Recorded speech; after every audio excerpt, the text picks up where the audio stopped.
कैसो पापी कोई ना हो, श्री हरिवंश नाम जो ले। अलक लड़े तीरीज के, महल खवासी। अलक लड़े तीरीज के, महल खवासी। रे मन हरिवंश भज, रे मन हरिवंश भज,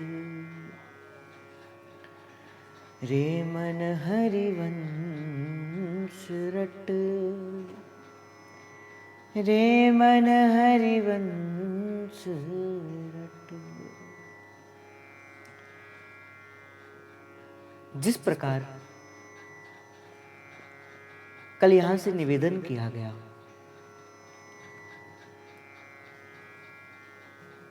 कि भोजन का स्वाद भोजन में नहीं अथवा अगर देखा जाए तो भोजन का स्वाद भूख के अंदर है। उसी प्रकार ही व्यासपीठ से निवेदन किया गया कि जिस प्रकार जल का सुख, उसकी शीतलता का अनुभव वही ले सकता है जिसे प्यास लगी हो।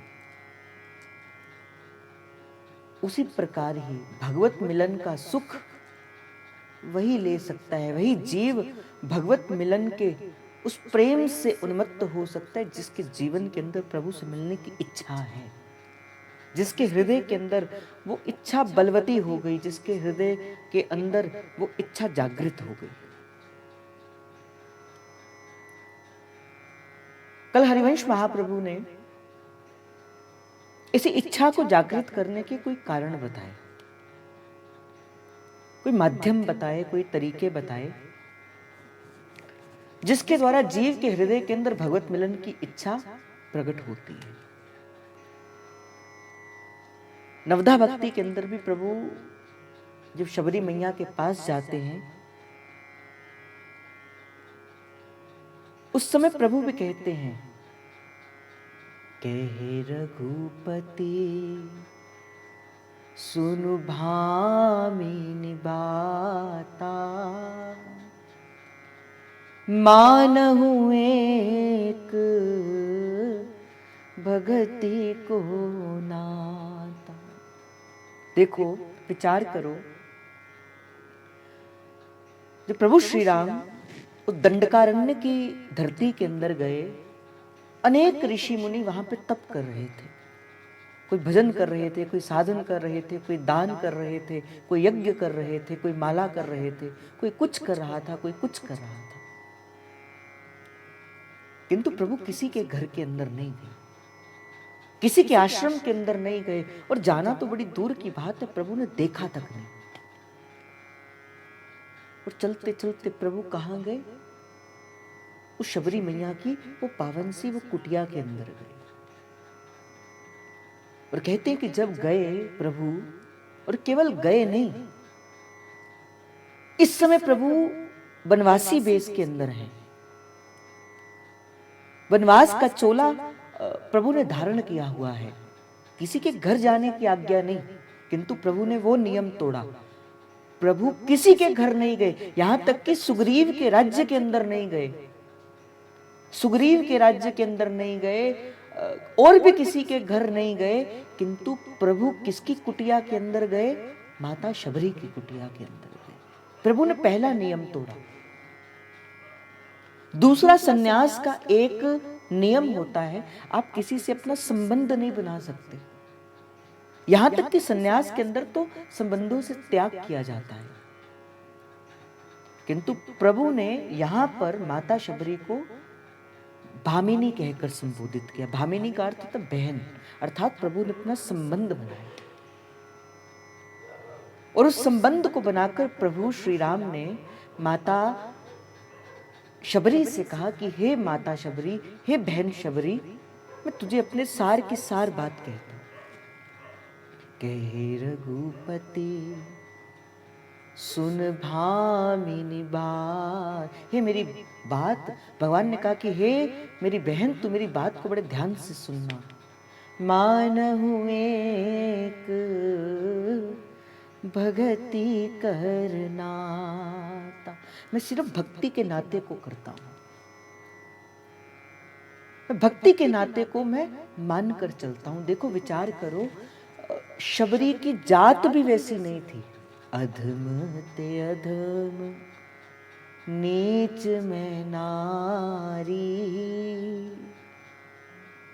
केहि विधि स्तुति करहूं तिहारी। हे प्रभु, मैं तो एक अधम ते अधम हूं, नीच जाति हूं, ऊपर से मैं नारी जाति की हूं।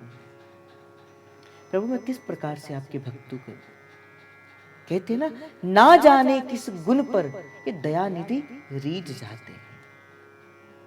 प्रभु को रीझने के लिए, श्री जी को रीझने के लिए, महाप्रभु को रीझने के लिए किसी गुण की आवश्यकता नहीं होती, केवल आपकी भक्ति की आवश्यकता होती। तो जब गए, एक तो अधम ते अधम नीच में नारी इस जाति की थी कि जिस जाति के घर के अंदर तो ब्राह्मण दृष्टि उठाकर भी नहीं देखते थे, और प्रभु उसके घर गए। दो नियम प्रभु ने तोड़े, पहला किसी की कुटिया के अंदर गए और दूसरा बहन कहकर संबोधित किया, और तीसरा प्रभु ने वो मीठे मीठे भेर माता शबरी के हाथों से पाए भी, भोग लगाया। आज भी जब एक बार नारद जी ने पूछा, प्रभु आपको कब कब भोग लगाने का बड़ा सुंदर स्वाद आया हो, जब आपको बहुत स्वाद आया हो? भगवान ने कहा 3 समय ऐसे थे जिस समय मैं भोग, मुझे आज तक जब मैं उस भोग का स्मरण करता हूं तो मुझे बड़ी प्रसन्नता होती है। कहा कौन कौन से? कहा उस राम अवतार के अंदर जब मैं माता शबरी के घर गया था, उस समय माता शबरी ने वो जो अपने बेर खिलाए थे ना, वो जो जूठे बेर थे, उसका स्वाद आज भी मुझे नहीं भूलता। कहा कृष्ण की लीला के अंदर जब मैं आया, वो विदुरानी के वो जो छिलके मैंने खाए, वो जो केले के, प्रभु ने कहा मुझे वो भी स्वाद नहीं भूलता। और कहा तीसरी बार, नाम देव ने पकाई, रोटी कुत्ते ने उठाई, पीछे घी का कटोरा लिए जा रहे, रोटी रूखी तो ना खाओ, थोड़ा घी तो लगाओ, रूप अपना क्यों मुझसे छिपा रहे। हाँ हाँ हाँ, प्रभु ने कहा तीसरी बार कब मुझे सुख मिला भोजन का, जब वो नामदेव, और कहते वो तो बाजरे की रोटी, और जो बाजरे की रोटी जब उस गई उस चूल्हे के ऊपर, और प्रभु कहते कि मैंने तो उसकी जो सुगंध उड़ी ना, प्रभु कहते मैं तो उसको उतना भी प्रतीक्षा ना कर पाया, और मैंने कुत्ते का रूप लिया और श्वान का रूप लेकर मैं चला गया। नामदेव ने पकाई, रोटी कुत्ते ने उठाई, और नामदेव जी क्या कर रहे हैं? पीछे घी का कटोरा लिए जा रहे। वो घी का कटोरा लेकर, क्योंकि उस रूप के अंदर भी किसको देख रहे हैं? प्रभु को देख रहे हैं। और नामदेव प्रेम से भर कर कह रहे हैं, रोटी रूखी तो ना खाओ, थोड़ा घी तो लगाओ, रूप अपना क्यों मुझसे छिपा रहे। देखो क्या था, विचार करो क्या था माता शबरी के पास? क्या धन था, क्या धान्य था, क्या जाति थी, क्या भजन था उनका? क्या बड़े बड़े वेद वाक्य पढ़े थे? कुछ भी तो नहीं था। किंतु हाँ, मूल में क्या थी? भक्ति थी। और भक्ति प्रभु को खींच कर लेकर आई, भक्ति प्रभु को खींच कर लेकर आई। कहां पे? माता शबरी की कुटिया के अंदर। विचार करो, वो विदुर जी जब हस्तिनापुर के अंदर आए, भगवान श्री कृष्ण वो संधि कराने के लिए कि हे कौरवों से कहा कि तुम पांडवों को 5 गांव दे दो, क्योंकि वो क्षत्रिय हैं, वो क्षत्रिय हैं, वो 5 गांव दे दो, वो तुम्हारा सारा हस्तिनापुर का राज्य छोड़कर चले जाएंगे। संधि कराने के लिए गए, किंतु जब कहते कि चल रहे थे ना श्री ठाकुर जी अपने रथ के ऊपर से उस हस्तिनापुर के नगरों को बीतते हुए, कहते थे स्वर्ण का रथ था, और विदुर जी प्रभु को लेने के लिए जा रहे थे कि, और माता विदुरानी से कहा कि हे विदुरानी, तो घर पे भोजन की व्यवस्था करके रखना, घर पे भोजन की व्यवस्था करके रखना, मैं केशव को लेकर आऊंगा, मैं श्री कृष्ण को लेकर आऊंगा। और जब वैभव देखा प्रभु का, वो स्वर्ण का रथ, वो सुंदर सा स्वर्ण का मुकुट, वो स्वर्ण के आभूषण प्रभु ने पहने हुए हैं, संकोचवश नहीं कह पाए। ये जो भक्त का संकोच होता है ना, कि पता नहीं प्रभु आप उस भाव को स्वीकार भी करोगे कि नहीं करोगे, ये जो भक्त का संकोच होता है, ये प्रभु के हृदय को भी द्रवीभूत कर देता है। पता नहीं प्रभु आप मेरी भक्ति से प्रसन्न होवेंगे भी कि नहीं होवेंगे। संकोचवश ना कह पाए श्री विदुर जी महाराज, और कहते कि विदुर जी ने जब घर आकर देखा तो केशव तो पहले घर पहुंच चुके थे, कन्हैया तो पहले घर पहुंच चुके थे, और कहते कि जैसे द्वार खटखटाया, उस समय विदुरानी क्या कर रही थी, स्नान कर रही थी, और जैसे द्वार खटखटाया, क्योंकि जानती थी कि मेरे द्वार के अंदर अब कौन आएंगे, केशव ही आएंगे, और जैसे ही द्वार खोला उसी अवस्था के अंदर द्वार खोल दिया जिस अवस्था के अंदर वो विदुरानी क्या कर रहे थे, स्नान कर रही थी, और प्रभु ने वो अपना जो पीताम्बर ओढ़ा हुआ था वही माता के ऊपर डाल दिया, और माता से कहते माँ मुझे कुछ खवाओगे नहीं, मुझे कुछ पिलाओगे नहीं। और वो विदुरानी जिसे समझ नहीं आ रहा, आज जैसे मानो मेरे घर के अंदर महाप्रभु आ जाएं, और अगर मुझे अवस्था का पता चले, कहाँ बिठाऊं, कहाँ पिलाऊं, क्या पिलाऊं, तो क्या मेरी भक्ति, क्या मेरी भक्ति। तो विदुरानी ने वो क्या किए, छिलके निकाले और छिलके प्रभु को देती जा रही है, और वो केले फेंकती जा रही है, और प्रभु बड़े प्रेम से उसके भोग को आरोग रहे हैं। आहा क्या रूप है, क्या प्रभु की दैन्यता है, क्या प्रभु का प्रेम है अपने भक्तों के प्रति। फिर उसके बाद क्या हुआ, आए विदुर जी, और विदुर जी ने देखा कन्हैया तो पहले मेरे घर के अंदर बैठा है, और कहा हे विदुरानी क्या करती हो। और जैसे ये बात किया विदुरानी को भी होश आया, प्रभु को भी थोड़ा होश आया। प्रभु ने कहा धत काका क्यों मेरे रंग के अंदर बेरंग कर दिया, जो स्वाद मुझे वो मैया के वो जो छिलके खाने का मिल रहा था वो स्वाद अब नहीं आएगा, तुमने रंग में बेरंग डाल दिया। और उस बाजरे की वो रोटी को पाने के लिए नामदेव के पीछे पीछे प्रभु चले गए, वो कुत्ते के रूप के अंदर। अर्थात कहे रघुपति सुन बामिनी बाता, मानहु एक भगति कर। भक्ति का नाता प्रभु क्या चाहते हैं, भक्ति के नाते को चाहते हैं। और दूसरी बात, मैं एक बात और आपको निवेदन करता चलूं भाई, भक्ति का पहला गुण क्या है, प्रतीक्षा। आप कहो कि मैं आज ही माला पकड़ूं और मुझे आज ही अनुभूति हो जाए, आज ही मैं नाम जप करूं और मुझे प्रभु दिख जाए, प्रभु की अनुभूति हो जाए, ऐसा नहीं होता, ऐसा कभी नहीं होता। थोड़ी सी आपको प्रतीक्षा तो करनी पड़ेगी, प्रतीक्षा का ही सुख है। जैसे मैंने कहा ना, भोजन का सुख किसमें है, भूख में है, उसी प्रकार मिलन का सुख प्रभु का किसमें, प्रतीक्षा में। 9 वर्ष की आयु थी जब माता शबरी प्रतीक्षा करने लगी, 9 वर्ष की आयु। कहते कि जब प्रभु आए तब 90 वर्ष की आयु थी माता शबरी की। प्रतीक्षा करी, मेरे गुरु ने कहा था मेरे जीवन के अंदर प्रभु श्री राम आएंगे, और इन्हीं शब्दों का बल मानकर, इन्हीं शब्दों को अपने जीवन का संबल मानकर माता शबरी ने संपूर्ण जीवन अपनी कुटिया में, मेरे झोपड़ी के भाग आज जाग जाएंगे, राम आएंगे। वो निहारी वो भाग, मेरे झोपड़ी के भाग आज जाग जाएंगे, राम आए। जो सुख है ना भक्त को प्रभु के मिलने की इच्छा का भी, वो सुख ही क्या करता है, अंदर से प्रेम को जागृत करता है।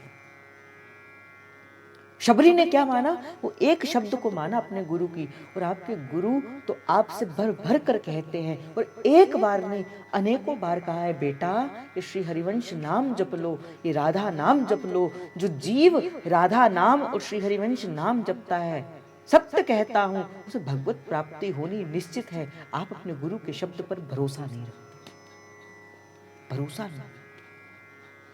जिस दिन ये भरोसा हो जाएगा ना अपने गुरु के इन शब्दों के ऊपर, मेरे गुरु ने कहा था, मेरे गुरु ने कहा था, जिस दिन ये भरोसा हो जाएगा ना कि जो एक बार राधा नाम अपनी जीवा से निकालता है, उसे श्री जी अपने चरणों की वात्सल्य प्रदान करती है, उसे अपना नम्र वृत निकुंज की सहचरी का पद प्रदान करती है, किंतु आपको इस बात पर भरोसा नहीं होता। अपने गुरु के वाक्यों को, जैसे कहते हैं मंत्र मूलम गुरुर वाक्यम और मोक्ष मूलम गुरु कृपा। गुरु के शब्द क्या है, मंत्र है, जो कह दिया गुरु ने। गुरु ने कहा बेटा राधा वल्लभ श्री हरिवंश जपो तो जपो, ये मंत्र है। गुरु ने कहा बेटा ये कार्य करना है तो करो, क्या है, ये मंत्र है, ये शब्द है। और गुरु कौन है? देखो मैं एक बात को आपको निवेदन करते चलते हुए फिर आज के भाव के अंदर प्रसंग में प्रवेश करूंगा कि देखो गुरु, इस शब्द को अगर देखा जाए ना तो सारी धरती में इससे सुंदर कोई शब्द नहीं। दो शब्द बड़े प्यारे हैं, एक मां और एक गुरु। मां प्रथम गुरु है और गुरु दूसरी मां है, दोनों एक है। क्योंकि पहले संस्कार अगर जीवन के अंदर कोई लाता है वो कौन देती, मां देती।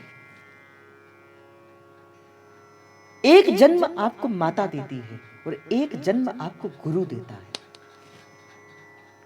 शरीर का जन्म आपको किसने दिया, मां ने दिया। माता के गर्भ में पले माता ने क्या किया, अपने उस उदर से आपका पोषण किया। ऐसे ही तो होता है, अगर किसी ने नवीन जन्म देखा हो बालक का, एक नाली से एक नली सी लगी रहती है, मैया उससे क्या करती है, अपने बालक के पेट में भोजन भरती रहती है। 9 महीने तक वो बालक मैया के गर्भ के अंदर रहता है। तो शरीर के अंदर जो शक्ति है वो किसने भरी, माता ने भरी। और जो पहला संस्कार देने का कार्य होता है ना, वो माता ही देती है। और पहला संस्कार जीव को कब मिलता है, गर्भ के अंदर। इसे गर्भाधान संस्कार कहा जाता है। जो गर्भ के अंदर जो संस्कार दिया जाता है उसे गर्भाधान संस्कार कहा जाता है। तो पहला संस्कार तो जीव को मैया प्रदान करती है। और भारतीय संस्कृति के अंदर ये संस्कार तो बहुत प्राचीन कहा गया। राजा परीक्षित को कहां से संस्कार मिला, गर्भ से ही मिला।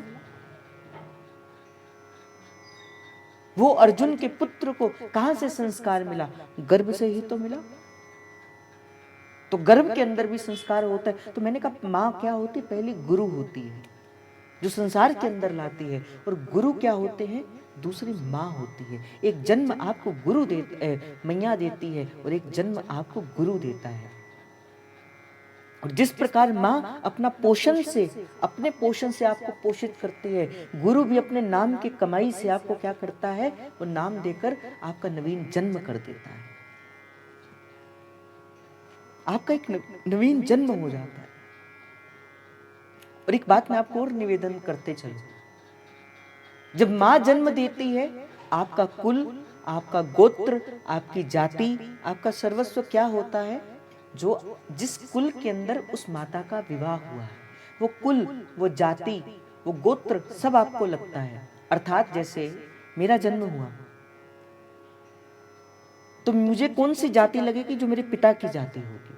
मुझे कौन सा गोत्र लगेगा, जिस गोत्र के अंदर मेरा वंश चल रहा होगा।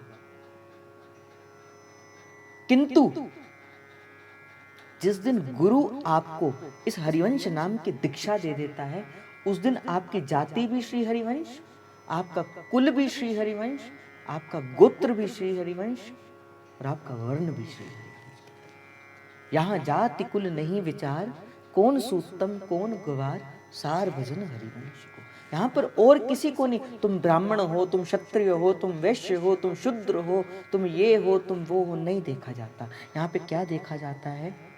केवल केवल सार भजन श्री हरिवंश को। जाति कुल विचार का यहाँ पे वर्णन नहीं। तो गुरु क्या करता है?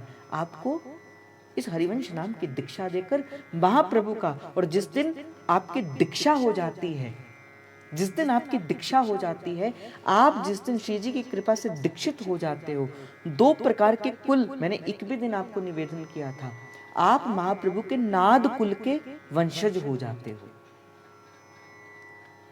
आप महाप्रभु के नाद कुल के वंशज हो जाते हो, अर्थात अब आप महाप्रभु के नाद कुल में आपका जन्म हो गया। नाद कुल में कौन कौन से, आपसे अगर मैं पूछ लूं, आपसे कोई पूछ ले नाद कुल में कौन कौन आता है? श्री सेवक जी महाराज महाप्रभु के नाद पुत्र हैं। श्री व्यास जी महाराज महाप्रभु के नाद पुत्र हैं, जो नाद कुल के अंदर आए, उनके वंश से हैं।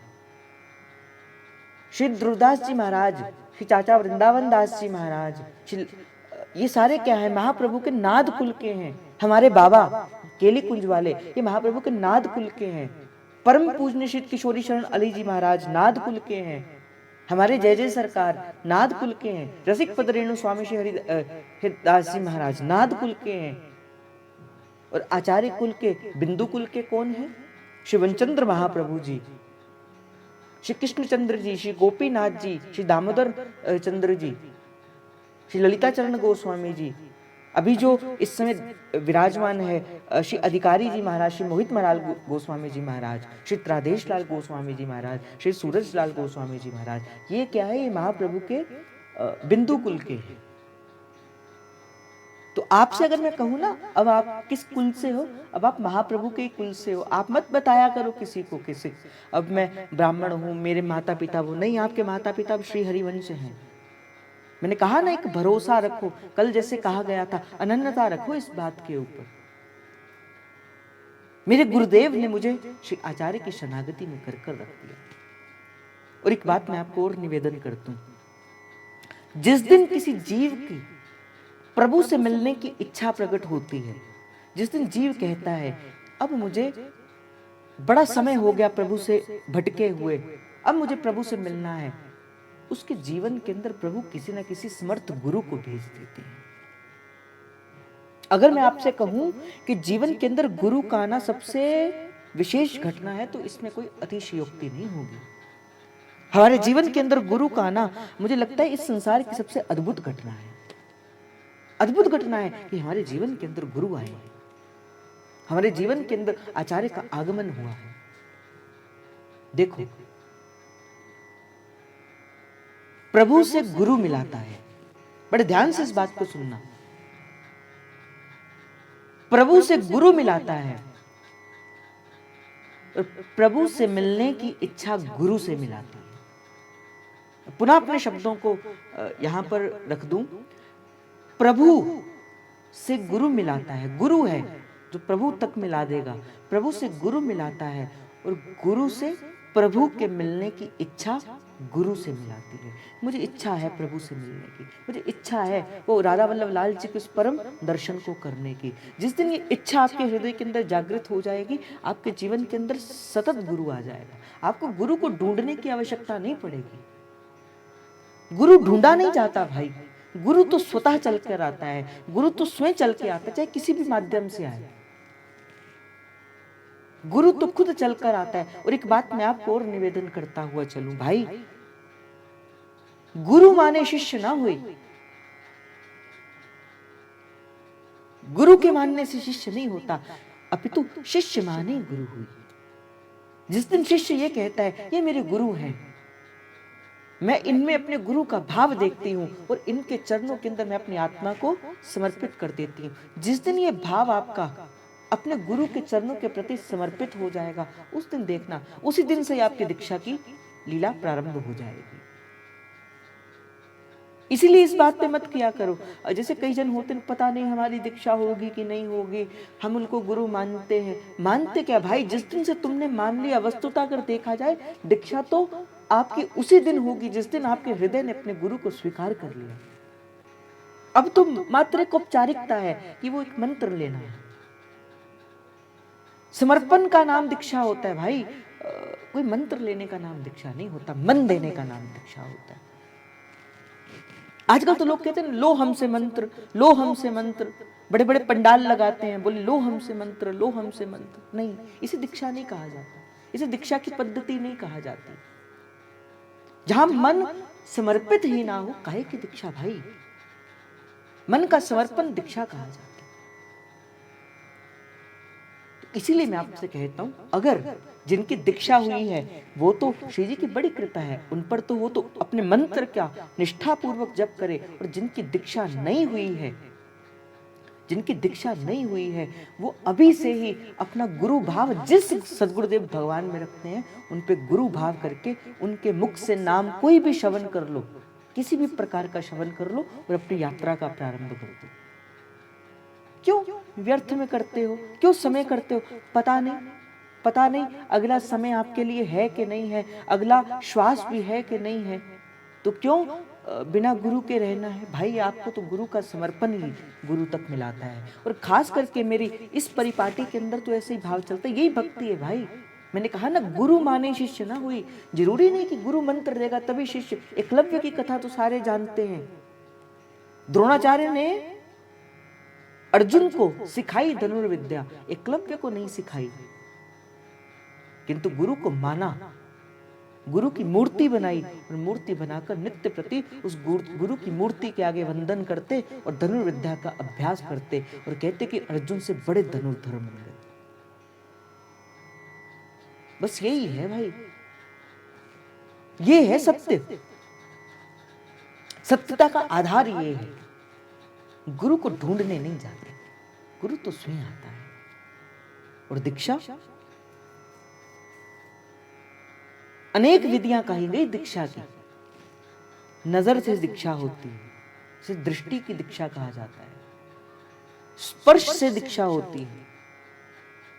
श्री विवेकानंद जी महाराज की स्पर्श दीक्षा हुई थी। दृष्टि से दीक्षा होती है, स्वपन में दीक्षा होती है। और कई बार तो शिष्य को भी पता नहीं होता मेरी दीक्षा होगी, गुरु अपने संकल्प में आपको दीक्षित कर देता है। गुरु अपने संकल्प में आपको दीक्षित कर देता, आपको पता भी नहीं चलता मेरी दीक्षा हो भी गई। अच्छा, हो गई। अगर आप भगवत नाम ले रहे हो ना, इस मार्ग पर चल रहे हो और चलने के बाद इसका सुख मिल भी रहा है, तो अर्थात क्या है? अर्थात आपकी दीक्षा हो गई। क्यों घबराते हो भाई? मत घबराया करो इस बात को। हो सकता है किसी के मन के अंदर प्रश्न हो और हिज्जू महाराज अपने लीला के अंदर आपके उसी प्रश्न का उत्तर देने वाले हों। हो सकता है किसी साधक जो भी बैठा हुआ हो उसके मन के अंदर ये प्रश्न चल रहा हो, पता नहीं मेरी दीक्षा होगी कि नहीं होगी, पता नहीं मैं उसके काबिल भी हूं कि नहीं हूं। भाई आप हो काबिल इसके, आप हो काबिल इसके। आपको गुरु मिलेगा, और मिलेगा क्या? आपको तो मिल गया। नहीं मिलता तो भगवत सत्संग के अंदर आप नहीं बैठते। आपको गुरु ने बिला दिया, आपको गुरु ने अपना लिया है, तभी तो आपको कहा बेटा राधा वल्लभ श्री हरिवंश जपना। क्यों घबराते हो इस बात को? मत घबराया करो, जपा करो नाम। नाम जप ले निमाणिए जिंदे, भूखे वेले कम आवन। और जिस दिन ये निष्ठा हो जाएगी ना, आपकी निष्ठा हो जाएगी, फिर आप देखोगे। और मैं कहा ना कि अपने अनुभव से बड़ा कोई गुरु नहीं होता, अपने अनुभव से बड़ा कोई प्रमाण नहीं होता। जिस दिन आपका मन इस बात का भरोसा कर जाएगा ना कि मेरे गुरु ने मुझे अपना लिया, फिर आपको दीक्षा की विधि तो बड़ी छोटी सी लगेगी, बड़ी छोटी सी लगेगी। फिर जब मर्जी मिले, किंतु आपने मन ने तो स्वीकार कर लिया ना। कई बार तो ऐसा होता है भाई, मैंने देखा है, मैंने अनेक ऐसे जीव भी देखे हैं जिनको 5-5, 10-10 वर्ष हो जाते हैं दीक्षा करने को, दीक्षा लेने को, जिसको 5-5 वर्ष हो गए, 10-10 वर्ष हो गए, और उनसे पूछो कि आपको मंगलगान भी पूरा आता है, वो कहते नहीं आता। ऐसे भी जीव हैं, ऐसे भी व्यक्ति थे यहाँ पे। अब मैं क्या कहूँ, जब हमने प्रारंभ किया, 5 वर्ष हो गए उनको दीक्षा को, और क्या क्या शब्द कहे, कहते हम नहीं जानते चतुरासी वसुरासी क्या हो, ऐसे शब्द कहे, हम नहीं जानते चतुरासी। 5 वर्ष तुमने कहा झक मारी है, तो तुमने झक मारी है इस मार्ग के ऊपर आकर। इसीलिए हम नहीं जानते चतुरासी जी क्या है, हम नहीं जानते सेवक वाणी क्या है। बोले क्या मार्ग तुम्हें, पहले मन को बनाओ तो सही दीक्षा के योग्य होने के लिए। जिस दिन होगी, जिस दिन आप अधिकारी बन जाओगे ना दीक्षा के, वैसे तो स्वतः उसी दिन ही गुरु आपको अपना लेगा, आपको एक भी क्षण का विलंब नहीं होने देगा। 7 वर्ष की महाप्रभु की आयु, जो 7 वर्ष की आयु के अंदर एक दिन की बात है कि महाप्रभु अपने घर के भीतर सोए हुए थे, और सोते सोते महाप्रभु को एक स्वप्न हुआ। एक दिवस सोवत सुख लहो, श्री राधे सुपने में कहूं, द्वार तिहारे पीपर जो है, ऊंची डार सबन ते सो, तामे अरुण पत्र एक न्यारे, तामे युगल मंत्र अति भार, देहु मंत्र तुम करहु प्रकाशा, रसिक जनन की पूजहूँ आशा, रसिक जनन की पूजहूँ आशा। अर्थात महाप्रभु अपने घर के द्वार के अंदर सोए हुए थे, और श्री जी ने आकर स्वप्न दिया, एक दिवस सोखत सुख लहूं। अर्थात महाप्रभु सुख से अपने द्वार के अंदर सो रहे थे, और श्री राधे सपने में कहूं, प्यारी जी ने सपने में क्या कहा, द्वार तिहारे पीपर जो है, आपके द्वार के घर के बाहर एक पीपल का पेड़ है, ऊंची ठोर सबन ते सोहे, और उस पीपल के वृक्ष के ऊपर जो सबसे ऊंची ठोर है, जो सबसे ऊपर का जो पत्ता है, तामे अरुण पत्र एक न्यारो, उस पीपल के वृक्ष के ऊपर हे हरिवंश तुम चढ़ जाना। बड़ी प्यारी यहाँ पे महाप्रभु की दीक्षा होने वाली है, बड़ी प्यारी महाप्रभु को इस राधा वल्लभ संप्रदाय का प्रारंभ इसी भाव से होने वाला है। अभी जो आने वाले 3, 4, 5 मिनट है ना, यहीं से राधा वल्लभ संप्रदाय की शुरुआत हुई।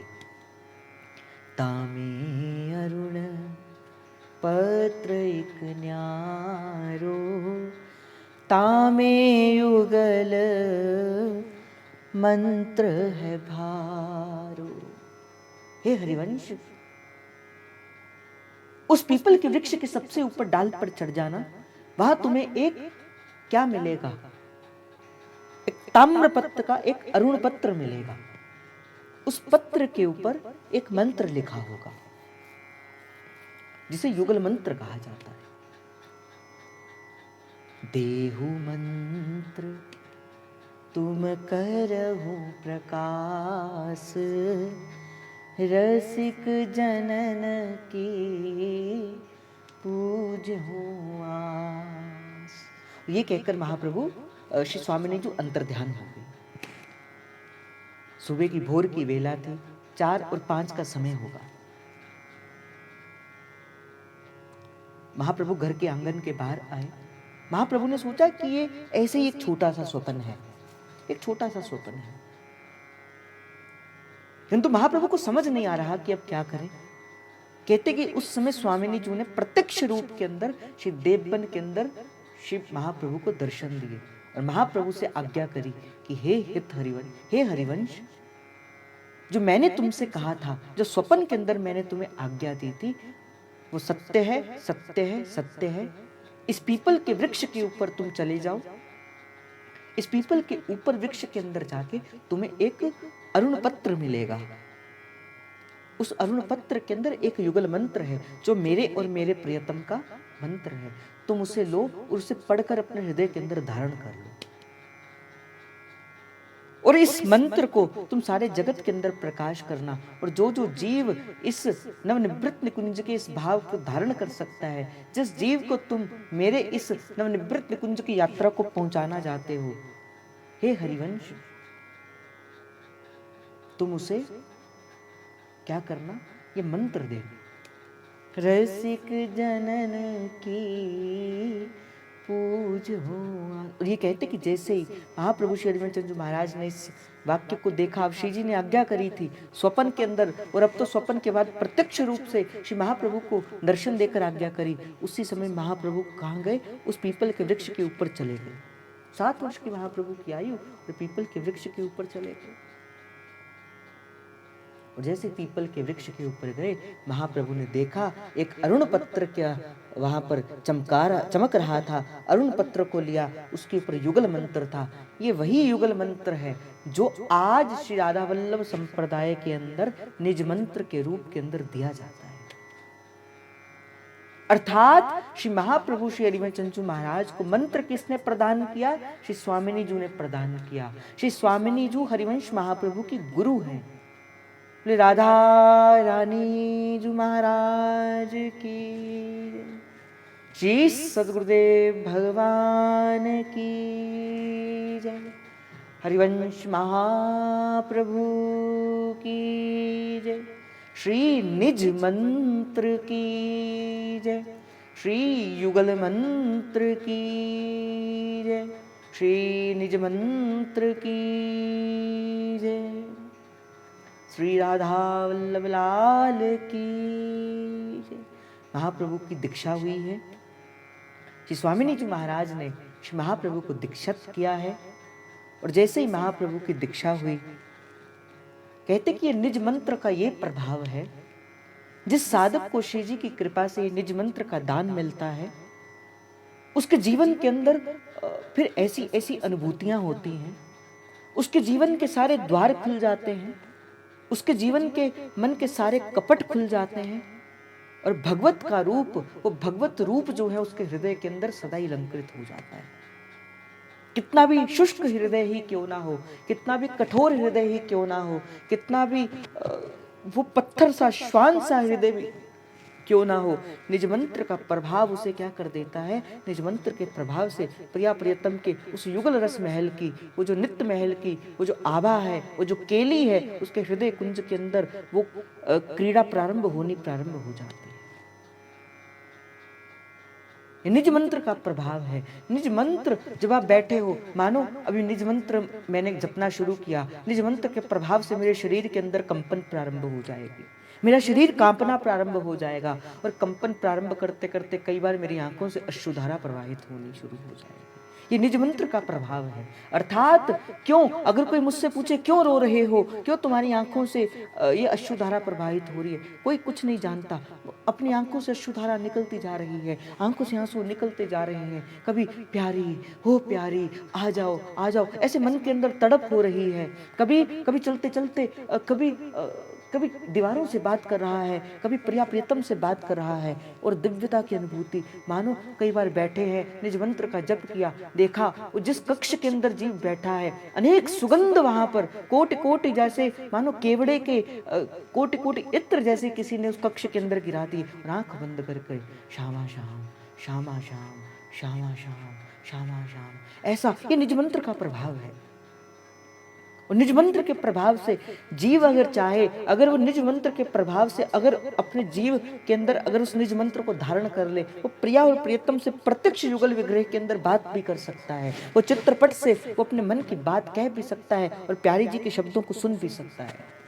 जिसके हृदय के अंदर ये युगल मंत्र मिलता है, जिसको श्री महाप्रभु ये निज मंत्र देते हैं, इस मंत्र का प्रभाव उसके मुख मंडल से झलकना प्रारंभ हो जाता है। उसके मुख का वो जो रस है, वो जो तेज है, वो नहीं समझ आता वो इतना तेज कहां से आया।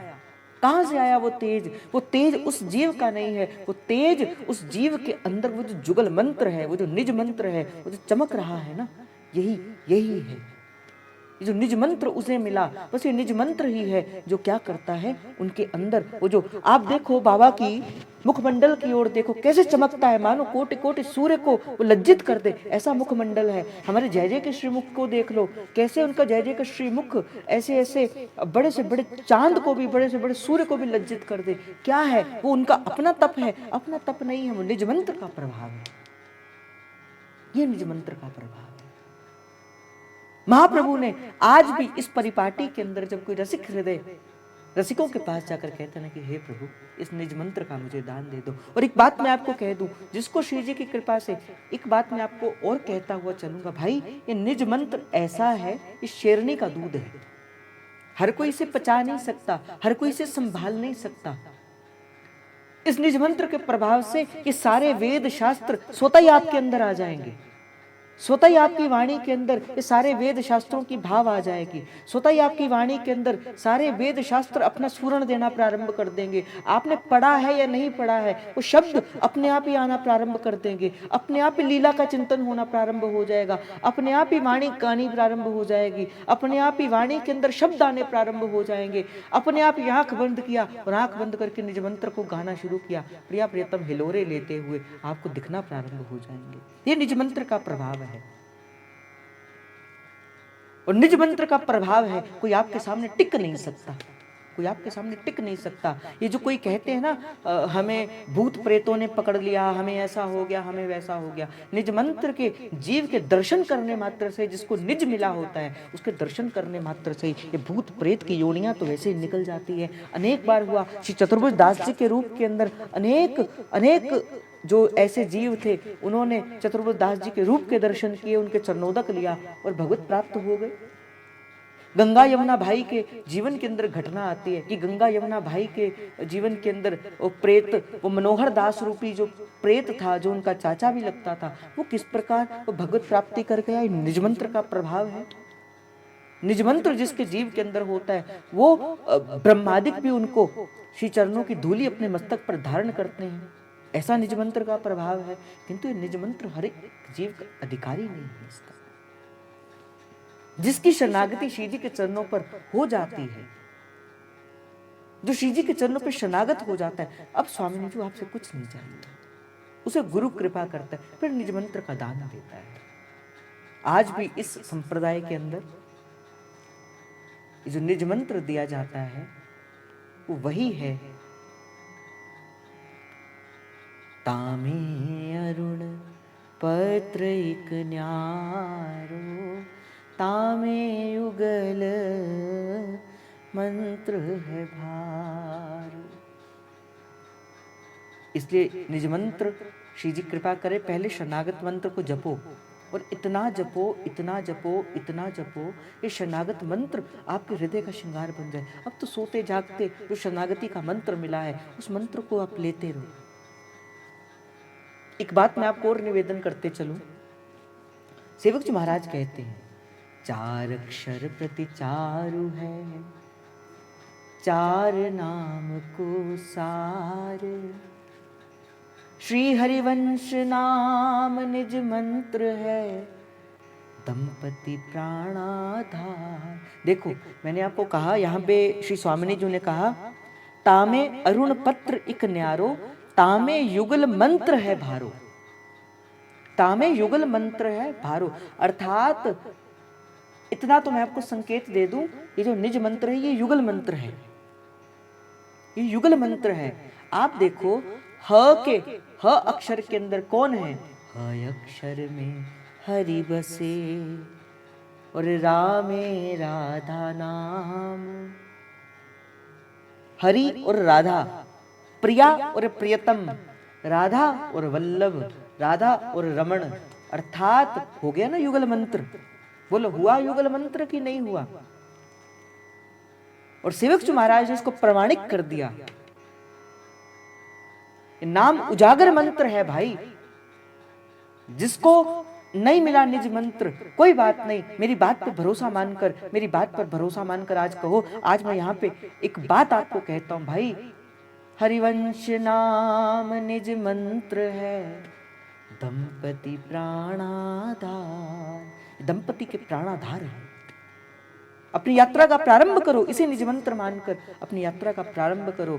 इसी यात्रा की कृपा से आपको वो मंत्र मिलेगा जो श्री स्वामिनी जी ने श्री महाप्रभु श्री हरिवंश जी महाराज को दिया। ये निज मंत्र है। देखो बात किसकी है? बात है मानने की। जानने से पहले मानना पड़ता है, और जब तक आप मानोगे ही नहीं तब तक कैसे जानोगे? कई बार कुछ बातें ऐसी होती हैं जिसे बिना दिमाग लगाए, बिना बुद्धि लगाए उन बातों को मानना पड़ता है। जैसे हम बालक थे, हमें टीचर ने कहा क ख ग घ, क्या हमने बोला कि क ऐसा ही क्यों होता है, क ख क्यों नहीं होता और ख घ क्यों नहीं होता? आपने सबसे पहले माना ही ना कि क का आकार ऐसा है, ख का आकार ऐसा है। और देखो जब आपने उस अपने टीचर की बात को माना तो आज आप बड़े से बड़े निबंध भी लिख देते हो, कवि भी बन जाते हो, वो शब्दों से खेलना भी प्रारंभ कर देते हो। अर्थात आपने माना, और मानने के बाद आप उस चीज को जान गए। अब आपको पता लग गया क है तो क ऐसा ही है, ख है तो ख ऐसा ही है। उसी प्रकार ही इन रसिकों के शब्दों को मानो। हरिवंश महाप्रभु के बारे में सेवक जी महाराज ने कहा हरिवंश नाम निज मंत्र है और दंपति प्राण है। और ये निज मंत्र का दान,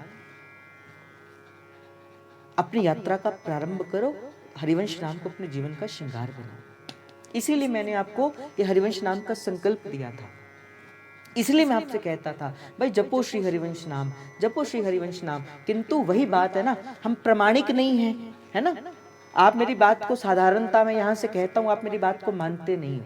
यही बात अगर अब तो इस बार तो जय जय ने संकल्प के दौरान कह दी। इस बार हेतुत्सव के पावन उपलक्ष्य के अंदर जय जय ने संकल्प दिलाया सभी को, भाई आपके जीवन के अंदर श्री हरिवंश नाम, मैं डालूंगा अभी थोड़ी देर के बाद ग्रुप के अंदर वो वीडियो जिसमें हमारे जय जय ने संकल्प दिलाया, भाई श्री हरिवंश नाम जपो, जपो श्री हरिवंश नाम। आपको क्या लगता है ये जो श्री हरिवंश नाम का यहाँ पे संकल्प चला, क्या मेरे मन का संकल्प था? नहीं भाई, मैं कौन होता हूँ संकल्प देने वाला? ये मेरे मन का संकल्प नहीं था, ये तो मेरे आचार्य के मन का संकल्प था, मेरे गुरु के मन का संकल्प था। और शिष्य का कर्तव्य क्या होता है? अपने गुरु के संकल्प को और बढ़ाए। गुरु कौन? जो शिष्य कौन? जो गुरु के दिखाए हुए पथ पर चले, स्वयं भी चले और लोगों को चलने का भी करे। हम तो है नहीं, पर प्रयास तो कर रहे हैं, प्रयास तो कर रहे हैं। और जो मानते हैं हरिवंश महाप्रभु को गुरु, जो देखते हैं आचार्य के रूप के अंदर हरिवंश महाप्रभु को, वो तो भाई ऐसे ही करो, नाम जपो, श्री हरिवंश नाम जपो। ये युगल मंत्र है। हरि, राधा, वृंदावन और सहचर्या, ये चतुष्टय है। इसीलिए भाई प्रेम से ये नाम को अपने जीवन का आधार मान लो। और जिस दिन प्रेम से भरकर ये नाम को आप अपने जीवन का आधार मान लोगे, उस दिन से ही आप अपने जीवन के अंदर अमूल चूक परिवर्तन होता हुआ देखोगे। जैसे महाप्रभु को ये मंत्र मिला, कहते स्वामिनी जो फिर आई, और जैसे स्वामिनी जो फिर आई, महाप्रभु के वरद हस्त पे, महाप्रभु के मस्तक पर अपना वरद हस्त पधराया है। और जैसे महाप्रभु के मस्तक पर अपना वरद हस्त पधराया, ये जो चिन्ह हमें तिलक का मिला, ये स्वामिनी जी ने अपने वरद हस्त का चिन्ह श्री महाप्रभु के यहाँ पे देके ये हमें तिलक दिया। ये जो तिलक है हमारा, ये महाप्रभु श्री हरिवंश जी महाराज को सबसे पहले श्री स्वामिनी जी ने दिया है। और ये तिलक की मैं आपको बता दूं, इस तिलक का अर्थ क्या है। कोई कुछ कहे, कोई कुछ कहे, ये ऐसा है, ये वैसा है, किंतु मेरे अनुसार और मेरे आचार्य ने जो मुझे सिखाया है उसके अनुसार देखो, ये तिलक भी जो हम धारण करते हैं ये भी हरिवंश नाम है। आप कहोगे कैसे? ये जो तिलक की दो रेखाएं हैं, जो आपको रेखाएं दिख रही हैं, ये हरिवंश नाम का श है, अर्थात सहचरियां हैं, ललिता विशाखा। ये सहचरियां हैं, ये जो दो रेखाएं हैं ये सहचरियां हैं। ये जो नीचे का ये जो अर्धमंडल है ये वृंदावन धाम है। ये जो यू आकार है, ये वृत्ता आकार का, ये जो जिसके ऊपर सहचनियां खड़ी हैं, अर्थात ये वृंदावन की भूमि है। ये वह अक्षर है महाप्रभु के शब्द का, व और श। ये जो ऊपर की बिंदी है, वस्तुतः ये लाल रंग की बिंदी होती है। इस ऊपर की बिंदी को श्री स्वामिनी जी के चरण कहा जाता है। ये लाडली जी के चरण है, ये स्वामिनी जी को संबोधित करती है। और ये जो नीचे की जो बिंदी है, इसे काली बिंदी कहा जाता है। ये काले रंग की लगाई जाती है और ये ठाकुर जी के चरण है। अर्थात नीचे की बिंदी ठाकुर जी हरि, ऊपर की बिंदी राधा रानी अर्थात राधा। ये नीचे का वर्ताकार गोला वह अक्षर में वृंदा विपिन, और ये ऊपर की जो ये दो पंक्तियां हैं ये श अर्थात सहचरी। हुआ ना श्री हरिवंश नाम पूरा? हुआ ना ये श्री हरिवंश नाम पूरा? बताओ। इसीलिए ही ये श्री हरिवंश नाम की छाप जो है वो महाप्रभु को श्री स्वामिनी जी ने ऐसे कर दी। उस दिन से ये तिलक संप्रदाय का तिलक बना। ये संप्रदाय का तिलक है भाई, इसे लगाया कर। पर अगर आपको आज्ञा है तो, हमारे तो जैसे आज्ञा देते हैं, मंदिर से भी आज्ञा है, किंतु अगर आपको आज्ञा नहीं है तो रज लगाओ। रज में अगर आप ये 2 रज में लगा लोगे ना, 2 तिलक का बस ये 2 रज में लगा लोगे या 2 बिंदी में, ये भी आपको पूर्ण नहीं माना जाएगा। इसीलिए कहा जाता है ये है। अब कुछ जन आपने देखा होगा 1 बिंदी लगाते हैं। वस्तुतः राधा वल्लभ संप्रदाय के अंदर 1 बिंदी नहीं है। देखा देखी हम जो है वो 1 बिंदी लगा लेते हैं, किंतु 1 बिंदी का प्रावधान नहीं है। श्री स्वामिनी जी ने 1 बिंदी नहीं दी थी। हाँ, पर हमारे मन का भाव है, हमारे प्रिया प्रियतम एक हैं, हमारे राधा वल्लभ लाल जी एक हैं। इस कारण से आपने देखा होगा कई रसिक जो है वो केवल 1 बिंदी ही लगाते हैं, वो 2 बिंदी नहीं लगाते। जैसे हमारे जेजे भी 1 ही बिंदी लगाते हैं। क्यों? क्योंकि रूप बेली प्यारी बनी, सुप्रीतम प्रेम तमाल, और दो मन मिल एक भय श्री राधा वल्लभ लाल। इस कारण से कई संत रसिक वैष्णव जो हैं इस राधा वल्लभ संप्रदाय के अंदर वो 1 बिंदी लगाते हैं। उससे भी ये तिलक खंडित नहीं होता, ये तिलक खंडित नहीं होता। ये तिलक हमारी पहचान है भाई, महाप्रभु के चरण है, महाप्रभु है। इसलिए इन चरणों को अपने सदैव, इसे उर्धपुंड कहा जाता है। और परम पूज्य श्री मलुक पीठ वाले महाराज जी कहते हैं कि शास्त्र के अंदर लिखा गया है, नहीं तिलक लगा सकते तो रज लगाओ, किंतु अपने मस्तक को खाली नहीं छोड़ना। परम पूजनीय श्री मलुक पीठाधीश्वर महाराज कहा करते थे, बोले जिस जीव जो तिलक नहीं लगाता, जो जीव तिलक नहीं लगाता, चाहे वो छोटी सी बिंदी क्यों ना हो, उसका मुख देखना, जिस जीव के मुख पर तिलक ना हो उसका मुख देखना और एक मुर्दे का मुख देखना वो एक बराबर है। मुर्दे का मुख देखना और उस जीव का मुख देखना वो एक बराबर है। इसीलिए तिलक को हो सके अगर आपको आज्ञा हो तो इसको लगाओ, नहीं आज्ञा हो तो कम से कम एक रज की बिंदी आप अपने मस्तक पर अवश्य धारण करो। और महाप्रभु को श्री स्वामिनी जी ने वरदहस्त देकर ये तिलक दिया है। उस दिन से राधा वल्लभ संप्रदाय के अंदर ये तिलक चला। आज भी रसिक जब महाप्रभु की इस परिपाटी के अंदर दीक्षित होते हैं, 3 चीजें गुरु देता है। 3 क्या 4 चीजें गुरु देता है। सबसे पहले हरिवंश नाम की कंठी, अर्थात आपको महाप्रभु को सौंप दिया, आपके गले में महाप्रभु के नाम को पट्टा बांध दिया, अब आप उसके हो। दूसरा, महाप्रभु का नाम। तीसरा, कि महाप्रभु के ये तिलक जो स्वामिनी जी ने दिया था, ये उसे अपनी, जैसे कहते हैं ना कि संप्रदाय का जैसे पिता अपनी संपत्ति देता है ना, जो उसको पुरातन संपत्ति जो संस्कृति मिली है वो आगे आपको दे देते हैं कि भाई अब इसको संभालो आप। तो ये गुरु फिर आपको ये तिलक देता है। पहली कंठी देता है, दूसरा नाम देता है, तीसरा आपको ये देता है, और चौथा आपको चित्रपट दिया जाता है। इस राधा वल्लभ संप्रदाय के अंदर अगर मैं मूल रूप से अगर देखा जाऊं तो 2 प्रकार की ही सेवा होती है।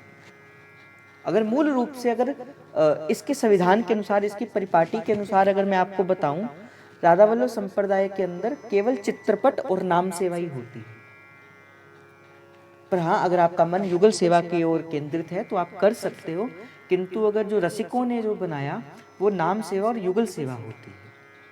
किंतु इसका निषेध भी नहीं है कि आप युगल सेवा नहीं कर सकते, क्योंकि रसिकों ने कहा कि हमारा मन केवल राधा वल्लभ लाल जी पर ही अंकित हो, हमारी दैन्यता के हमारा जो मन का जो दैन्य है केवल राधा वल्लभ लाल जी के चरणों में लगे, इसीलिए श्री चित्रपट की सेवा होती है। किंतु अगर आप युगल भी हो तो आप रख सकते हो, ऐसी कोई दिक्कत नहीं, किंतु उनमें राधा वल्लभ लाल जी का भाव रखकर ही आपको वो सेवा करनी है। इसका उदाहरण श्री हरिराम व्यास जी के जीवन के अंदर मिलता है। उनके ठाकुर श्री युगल किशोर हित संप्रदाय के थे श्री हरिराम व्यास जी, किंतु युगल ठाकुर थे श्री युगल किशोर जी जिनका नाम था।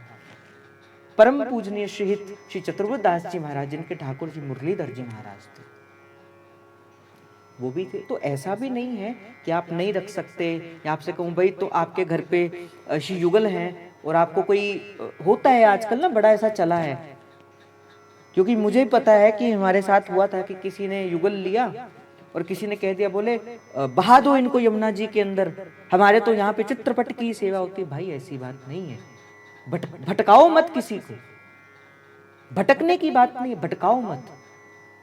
अगर युगल सेवा, हाँ चित्रपट और नाम सेवा ही मुख्य रूप से संप्रदाय की होती है, किंतु युगल सेवा को भी निषेध नहीं कहा गया, क्योंकि हरिराम व्यास जी और श्री चतुर्वेद दास जी के पास भी श्री युगल सेवा थी और श्री युगल सेवा थी। इसीलिए इस पर भी मत करो।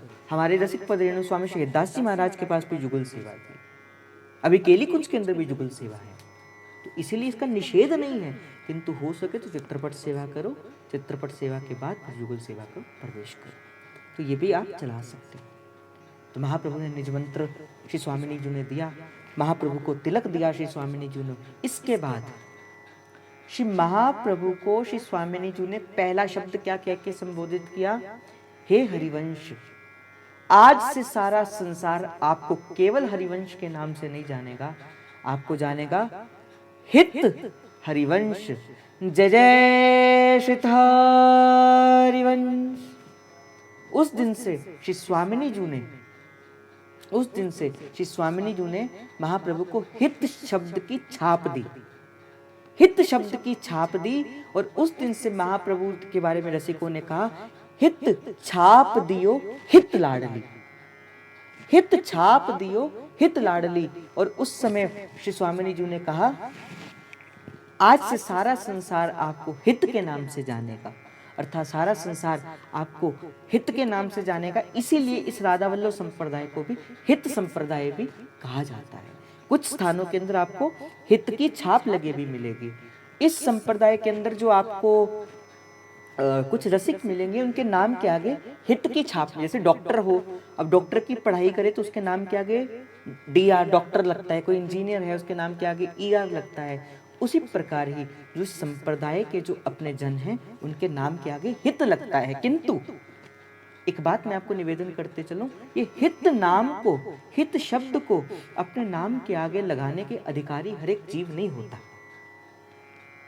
जब तक आपको ये ना लगे अपने आचार्य के आप अनुगत नहीं हो गए, और जब तक आपको कोई आचार्य आज्ञा ना करे, चाहे कोई भी आचार्य आज्ञा करे, जब तक आपको आचार्य की आज्ञा मिलेगी फिर आप अपने नाम के आगे हित लगा सकते हो, अन्यथा आप अपने नाम के आगे हित शब्द का प्रयोग नहीं कर सकते। वर्जित है, वर्जित है इस नाम का प्रयोग करना, क्योंकि ये छाप श्री महाप्रभु को फिर इंगित करती है, महाप्रभु को संबोधित करती है। जिस दिन आपके नाम के आगे हित शब्द आ जाता है, फिर आप जैसे कहते हैं ना, हम रिप्रेजेंटेटिव बन जाते हैं उनके। इसीलिए हित शब्द को अपने जीवन का श्रृंगार बनाओ। और बात तो मैं कोई कह दूं, जो इस मार्ग पर चलता है ना, उसे लाडली जो इतना देती है, इतना देती है, इतना देती है, फिर संभाले नहीं संभलता। मैं आज की आपको एक छोटी सी उदाहरण देता हूं। हो सके शायद मुझे लगता है कि वो जीव जिनके साथ मेरी बात हुई वो भी अभी यहीं से हों। बरसाने से एक रसिक है। शाम को 8 बजे की बात मैं आपको बताता हूं, मुझे फोन आ गया। बरसाने से एक रसिक, ब्रजवासी, शरीर से भी ब्रजवासी और मन से भी ब्रजवासी। मुझे पहली बार, अगर मैं सत्य कहूँ, कि किसी से बात करके लगा कि कैसा ब्रजवासी का हृदय होता है। इतने वर्ष हो गए, किंतु मुझे पहली बार एक वो भाव का पता लगा। मैं देखो श्री जी का प्रेम कैसा है, मैं उसको आपको 2 शब्दों के अंदर वो बात कह के, हो सकता है कि वो अभी भी यहीं पर ही हो, पता नहीं है कि नहीं है। मैंने उनको कहा तो था कि आप भी आना, रात को सत्संग होता है हमारा। परम पूजनीय श्री केली कुंज वाले महाराज जी से वो दीक्षित हैं, अर्थात हमारे हरिवंशी हैं। मुझे फोन आया और फोन करके, अब पता नहीं ये बात मुझे कहनी भी चाहिए कि नहीं कहनी चाहिए, मुझे कहते जय जय श्री हरिवंश जय जय। मुझे कहा जय जय श्री हरिवंश जय जय। मैंने कहा देखो, मैं जय जय नहीं हूं, मैं तो एक साधारण सा जीव हूं, आप मुझे जय जय कहकर संबोधित मत करिए। एक बात कही उन्होंने, कहा देखो भैया, शायद वो अभी भी यहां पे हैं इसलिए मैं आपको बात, कहा देखो भैया, मैंने आज तक जय जय कह के किसी को संबोधित नहीं किया, इतनी वर्ष की मेरी आयु हो गई। जय जय आपके या तो गुरुदेव हैं, क्योंकि उनको पता था मेरे गुरुदेव को नहीं कहते, या तो हम उनको जय जय कहते हैं या मंदिर के अंदर जय जय कहते। मेरे आपसे कोई परिचय नहीं था। आज मुझे किसी के द्वारा ऐसे करके कोई कारण था तो मैंने आपको कॉल किया, किंतु मेरे मन से आवाज आई कि मैं आपको ये कहूं, मेरे मन से आवाज आई कि मैं आपको ये कहूं। अदरवाइज मैंने आज तक अपने जीवन के अंदर किसी को ये कह के संबोधित नहीं किया। मैंने कहा फिर भी ये बात आप मत कहिए, ये मुझे अच्छी नहीं लगती। आप मुझे ये कहते हो, ये मुझे ही अच्छी नहीं लगती, ये मुझे अंदर से जलन पैदा करती, आप मत कहिए। कहते ये आप अधिकार हमसे छीन नहीं सकते, हम ब्रजवासी हैं, ये अधिकार आप हमसे छीन नहीं सकते, आपको तो हम यही कहेंगे और आप कृपा करके इस बात को सुनिए। मैंने कहा चलो ठीक है, चलो आपने कहा। बात चली, मैंने संकल्प का बताया किस प्रकार आप सभी ने, बड़ा रसिक हृदय था, बड़ा कोमल सा हृदय था, बात करते करते भावुक भी हो गए। मैंने कहा ना कि कैसे रसिक, पहली बार मुझे कोई ब्रजवासी मिला, बार बार कहते हैं मुझे अपने चरणों की धूल दे दो। मैंने कहा मैं इस जीव का अधिकारी नहीं, हो सकता है कि शायद मैं ये बात कहूँ भी ना, मुझे भी अजीब सा लग रहा है इस बात को कहने पर। देखो ब्रजवासी, मैंने संकल्प का बताया, लिटरली मैं आपको कह रहा हूँ, वो रो पड़े कि कैसे आपने 4-5 दिनों के अंदर 1 लाख की माला का संकल्प किया। वो रो पड़े, रो पड़े, वो पूरा रो पड़े और कहते इस समय मैं श्री जी की अटारी के अंदर हूं, मतलब कि बरसाने के अंदर हूं, श्री जी की गोद के अंदर हूं। हमें श्री जी ने ब्रजवासी बनाया है, किंतु हम सत्य कहें, हमें श्री जी ने निकुंज के अंदर रखा है, पर वस्तुतः श्री जी ने निकुंज तो आपके हृदय के अंदर प्रकट किया है। और एक बात उन्होंने कही, मुझे बड़ी प्रिय भी लगी, मुझे बड़ी अच्छी भी लगी। कहते देखो मैं ब्रजवासी हूं, मैं आपको एक बात कहता हूं, कहते मेरी बात को झूठा मत समझना, हो सकता है ये बात श्री जी कह रही हूं। मैंने कहा कहिए आप क्या कहते हैं। कहते एक दिन, मैंने उनको बताया ना कि किस प्रकार हमने ये सारे, इन्होंने 1 लाख का संकल्प 2 का कर दिया, 50,000 का 1 लाख का कर दिया और अभी 3 लाख का संकल्प चल रहा है। कहते मैं श्री जी की गोद के अंदर बरसाने की रज को हाथ में लेकर कहता हूं, एक दिन आप सारे के सारे रिकॉर्ड तोड़ दोगे। इस बात को भैया आप जरूर मानना, आप सारे के सारे रिकॉर्ड तोड़ दोगे। मैंने कहा ये तो श्री जी जानती है। कहते श्री जी जानती है, हम जानते हैं। कहते किंतु हमारी बात पर तो विश्वास करना, हम भी ब्रजवासी हैं। कहते आप सारे रिकॉर्ड तोड़ दोगे।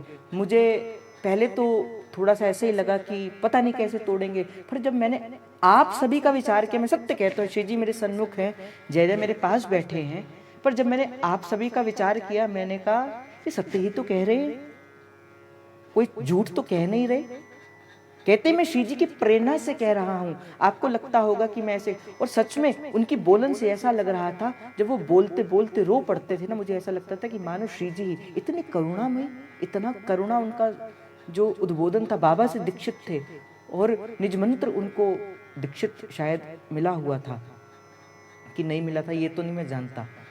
कहा कि एक तो पहले जो शब्द कह के संबोधित किया मुझे, कहा कि आप, मैंने आज तक कभी किसी से नहीं कहा, किंतु मैं आपके लिए मेरे मन से भाव निकला, देखो मेरा आपसे परिचय कोई नहीं है, मैं आपसे परिचय कोई नहीं है, पर श्री जी की कृपा से मैं जान जाता हूँ कि अगले रसिक, अगले व्यक्ति के हृदय के अंदर क्या है। ये मैं अपनी बढ़ाई नहीं कह रहा हूँ, मैं अपनी बढ़ाई करने के लिए मुझे ये बात आपको नहीं बताई, मैंने इस वजह से आपको ये बात बताई।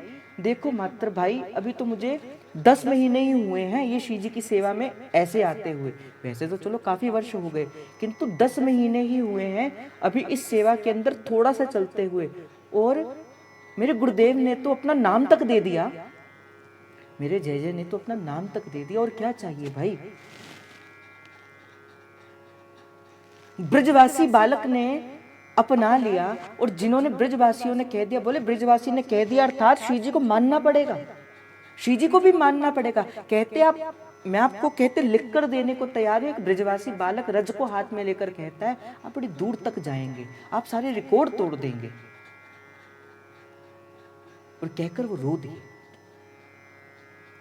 मैं विचार करूं, मैंने कहा हे स्वामिनी जी, मैं उनको जानता नहीं, मैं उनको पहचानता नहीं, और ये ऐसे एक से एक आशीर्वाद देते जा रहे हैं, कभी कुछ कहते जा रहे हैं, कभी कुछ कहते जा रहे हैं। और उनका नाम पता क्या था, उनको गुरु पद्धत नाम क्या था, जो गुरुदेव ने उनको नाम दिया था, उनका गुरु पद्धत नाम था भोरी सखी।